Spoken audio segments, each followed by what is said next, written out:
qui reconnaît et protège toutes les familles. Je vous remercie. Merci. La parole est à Madame Nathalie Kosciusko-Morizet.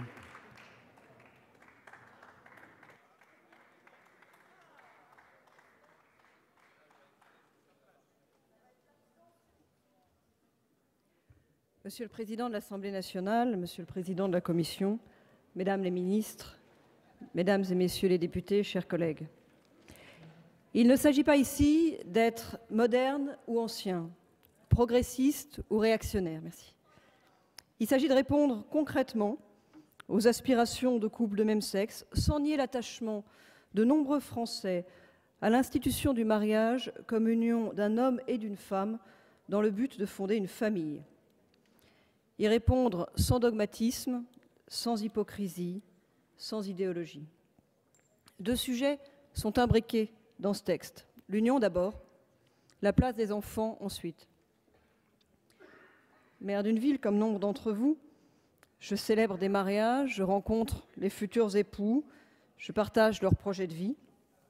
Et élu local, je rencontre aussi des couples homosexuels qui me parlent avec la même détermination de leur volonté de s'investir dans un projet commun et de le voir reconnu par la République.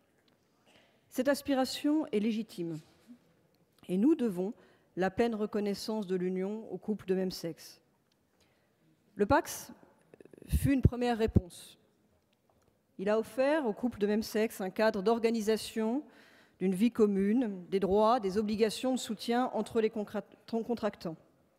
Et nous avons voulu, lors du dernier mandat, son renforcement. Nous avons étendu les droits des pacsés pour les rapprocher des droits des couples mariés.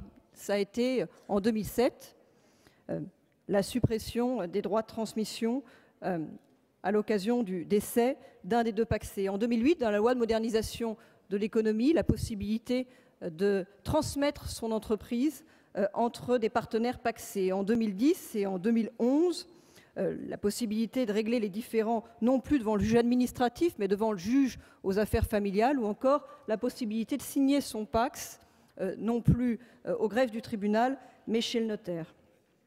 Personne ne demande aujourd'hui de revenir sur ce contrat, mais beaucoup le jugent insuffisant sur le caractère solennel de sa célébration, mais aussi sur son caractère strictement patrimonial, là où on attend des engagements extra-patrimoniaux. Et c'est le sens de notre proposition d'alliance civile avec Daniel Fasquelle, avec Axel Poniatowski, avec de nombreux autres collègues. L'alliance civile, c'est pour les couples de même sexe les mêmes droits que le mariage sans l'adoption. C'est la reconnaissance publique et solennelle en mairie de leur union. Ça n'est pas seulement un contrat comme le Pacs, c'est une institution républicaine. Non pas en dessous du mariage, comme l'était le Pacs, ou comme l'est le Pacs, mais aux côtés du mariage. Les mêmes droits, la même reconnaissance de l'union, mais sans bousculer les conditions de la filiation. Je crois encore que cette proposition peut rassembler. Elle rassemble déjà 125 députés. Certains d'entre eux ont annoncé qu'ils voteront ce texte, d'autres qu'ils ne le voteront pas, mais tous considèrent qu'une autre réponse existe. L'union, donc, je le dis clairement, pour moi, c'est oui. Parlons donc des enfants. En l'état de notre code civil, étendre le mariage sans autre aménagement aux couples homosexuels implique en effet automatiquement un droit à l'adoption conjointe, à l'adoption plénière. Dès lors qu'il lie union, parentalité et filiation, ce projet de loi dépasse la seule question d'une meilleure reconnaissance de l'union homosexuelle. Il aurait mérité, mes chers collègues, la recherche d'un consensus, comme nous l'avons fait sur un autre sujet de société avec la loi Leonetti. Il aurait mérité un large débat avec les Français, et je regrette que le gouvernement et la majorité n'aient pas fait le choix de l'organiser sérieusement. Du coup, ce débat s'est installé de fait dans la douleur, ajoutant des tensions, renforçant des clivages. Il a divisé une société en attente d'apaisement. Beaucoup de questions auraient pu être posées.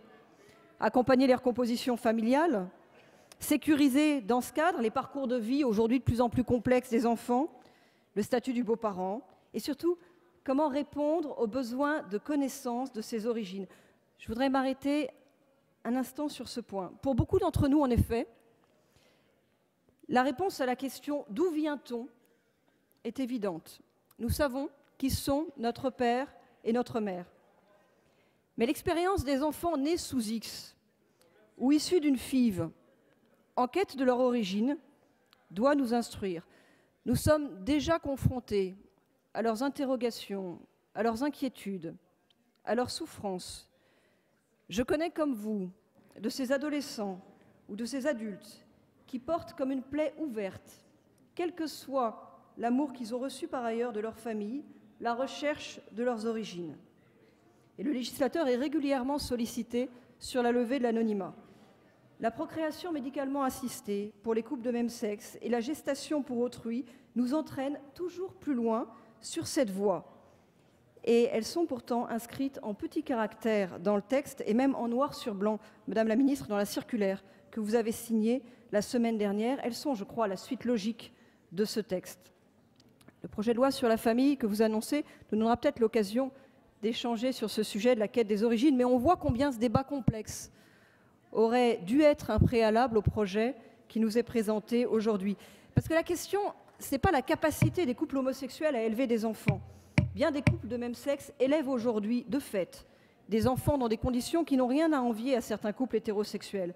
Mais le sujet de la protection de l'enfant, mes chers collègues, il est plus large et il aurait mérité une réponse plus équilibrée. Personnellement, je crois à la réponse allemande, qui ne permet pas l'adoption conjointe des couples de même sexe, mais qui autorise l'adoption simple d'un enfant biologique par l'autre partenaire, dès lors que l'autre parent biologique accepte de renoncer à son autorité parentale.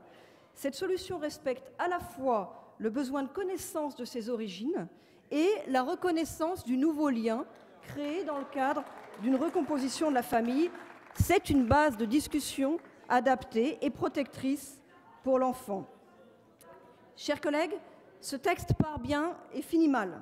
Il part avec les meilleures intentions du monde pour reconnaître, apaiser, régler des situations de souffrance.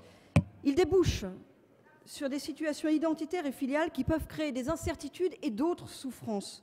Et surtout, le gouvernement n'a rien fait, au contraire, pour éviter les tensions, et il sème finalement des ferments de division dans la société française.